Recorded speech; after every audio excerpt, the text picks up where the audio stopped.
Welcome everyone. So today we are going to solve how to simplify.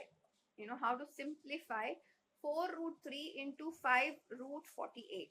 Now see, when you want to simplify, very important thing you need to remember is, see, if you can write this in terms of a perfect square, it would be amazing. Now if you see, whenever you have two numbers with a root, so multiply this 4 and 2, 4 and 5 together, and let this root 3 and root 48 be on the other side.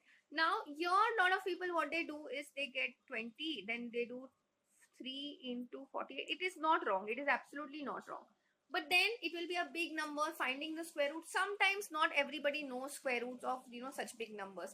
So here I'm going to show you a hack. Okay, here we can write this 20 as it is, we'll write the root 3 also as it is, and we'll write the 48 in terms of very close to square.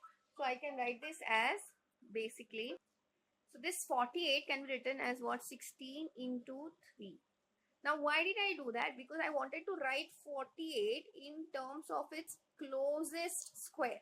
So I could have written 4 into 12. Yes, I could have done that. But the thing is, the moment I do this, I get what? When I take the 4 outside, I get 2 root 12. This 12 also can be still written, reduced further, and it can be written as 2 into 4 root 3. Yes. So eventually this becomes 4 root 3. So you can either do it this way or you can directly do it the way I have shown over here. So this becomes 20 root 3 into, when you take the 16 outside the root, you get 4 root 3. So then what happens over here is you multiply 4 and 20. So here you get the answer as 80. And root 3 into root 3. Here you get this as what? Root 3 into root 3 will get you just 3. So the answer comes out to be 240. Okay, this is one way of doing.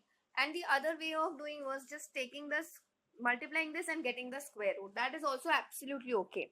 Okay, so you can stick to these methods, but this method will be super helpful, both of these methods, if the numbers are big.